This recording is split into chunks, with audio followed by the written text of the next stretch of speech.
नमस्कार मेरे प्यारे दोस्तों। तो आज हम पढ़ेंगे female reproductive organ gynoecium. Flower की फीमेल रिप्रोडक्टिव ऑर्गन क्या है? गायनोशियम, जिसे हिंदी में क्या कहा जाता है? जायम। गायनोशियम की स्ट्रक्चर प्यारे बच्चों यही है ना, देखो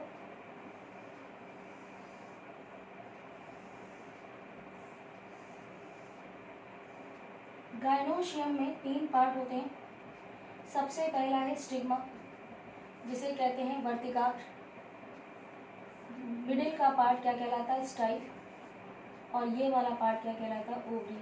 ओवरी किसी भी गायनोशियम की सबसे इंपॉर्टेंट क्या होती है? स्ट्रक्चर होती है, क्योंकि इसी में पाया जाता है ओव्यूल, और ओव्यूल में है एम्ब्रियोसेक, और एम्ब्रियोसेक में क्या है? Egg cell. अब देखो, जब कोई पॉलन ग्रेन पॉलिनेशन होकर आता है तो कहाँ गिरता है? स्टिग्मा पर। वहाँ जर्मिनेट होता है। जब वो जर्मिनेट होता है तो पॉलन ट्यूब बनाता है। क्या बनाता है? Pollen tube. अब ये पॉलन ट्यूब नलिकाकार संरचना होती है। इस पॉलन ट्यूब में आगे की तरफ क्या चलता है? Tube nuclei. क्या चलता है? Tube nuclei. और पीछे पीछे 2 मेल गैमेट्स। ये पॉलन ट्यूब स्टाइल से होते हुए कहाँ तक चली जाती है? ओवरी तक। और ओवरी से ओव्यूल में, ओव्यूल से एम्ब्रियोसेक में चली जाती है, जहाँ पर जाकर फटती है। फटते ही दोनों मेल गैमेट्स क्या हो जाते हैं? रिलीज हो जाते हैं। इनमें से एक मेल गैमेट एग के साथ संलयित होता है, जाइगोट, जाइगोट से एम्ब्रियो और एम्ब्रियो से सीड। तो यानी फर्टिलाइजेशन के बाद ओव्यूल तो बनाता है सीड, और ओवरी किसका निर्माण करती है? फ्रूट। यही कारण है कि कोई भी सीड फ्रूट के अंदर होता है। ठीक, अब हम बात करेंगे आज ओव्यूल की स्ट्रक्चर। और एंजियोस्पर्म में सबसे ज्यादा जो ओव्यूल पाया जाता है वो एनाट्रोपस ओव्यूल होता है। ओव्यूल कई टाइप के होते हैं, लेकिन मैक्सिमम जो एंजियोस्पर्म में पाया जाता है एनाट्रोपस ओव्यूल। तो एनाट्रोपस ओव्यूल की बात की जाए तो एनाट्रोपस ओव्यूल यही है।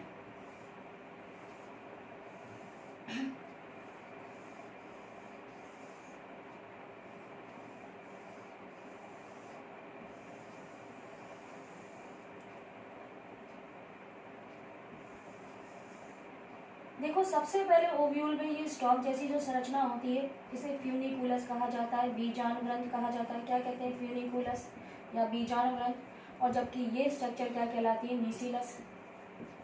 क्या कहलाती है? न्यूसिलस। अब फ्यूनिकुलस और न्यूसिलस ओव्यूल में जिस स्थान पर जुड़े रहते हैं वहां पर खांच होती है, जिसे क्या कहते हैं? हाइलम। और एनाट्रोपस में हाइलम के जस्ट अपोजिट फ्यूनिकुलस पर एक उभार पाया जाता है, जिसे क्या कहते हैं? रैफिल। क्या कहते हैं? रैफिल।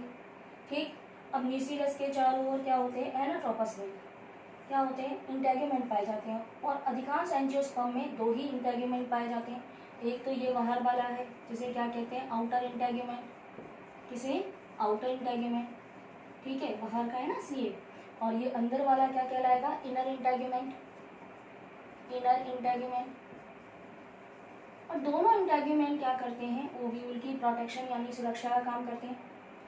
ओव्यूल में नीचे की तरफ, देखो एनाट्रोपस में तो नीचे की तरफ होगा, ओव्यूल में नीचे की तरफ क्या होता है? इंटेगुमेंट अनुपस्थित होता है, जिसके कारण एक छिद्र या एक पोर का निर्माण होता है। इस छिद्र को ही बीजांड द्वार या माइक्रोपाइल कहते हैं। क्या कहते हैं? माइक्रोपाइल। और एनाट्रोपस में माइक्रोपाइल के जस्ट अपोजिट जो पार्ट होता है ओव्यूल का, उसे क्या कहा जाता है? चैलेजा।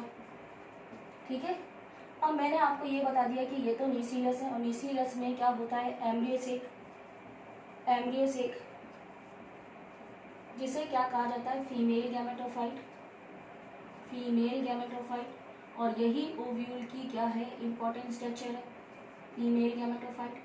अब मैं बात कर रही हूँ कौन सा, मैं एम्ब्रियोसेक बताना चाह रही हूँ, पॉलीगोनम प्रकार का। कौन सा? Polygonum type. तो पॉलीगोनम टाइप में एम्ब्रियोसेक में चैलेजा पार्ट की तरफ क्या होती हैं? 3 सेल्स होती हैं, जिन्हें क्या कहते हैं? Antipodal cells. क्या कहते हैं? Antipodal cells. कुछ काम नहीं होता, फर्टिलाइजेशन से ठीक पहले क्या हो जाती है? डिजनरेटेड हो जाती है, विघटित हो जाती है। फिर हम बात करेंगे माइक्रोपाइल की तरफ। एम्ब्रियोसेक में 3 सेल्स होती हैं, जिसमें से बीच वाली क्या कहलाती है? Egg cell. क्या कहलाती है प्यारे बच्चों? एग सेल, जो कि फर्टिलाइजेशन में भाग लेगी। जबकि एग सेल के दोनों तरफ क्या पाए जाते हैं? सिनर्जिड सेल बोला जाता है, सहायक कोशिकाएं। सिनर्जिड सेल, सिनर्जिड सेल या सहायक कोशिकाएं। और इन दोनों को मिलाकर कहा जाता है ना सेल्स को एग एपरेटस यानी अंड उपकरण, एग एपरेटस यानी अंड उपकरण। अब ये जो सिनर्जिड सेल होती है और एग सेल, इनके संयोजन स्थल पर पाई जाती है विशेष स्ट्रक्चर जिसे क्या कहा जाता है, फिलीफॉर्म, फिलीफॉर्म एपरेटस।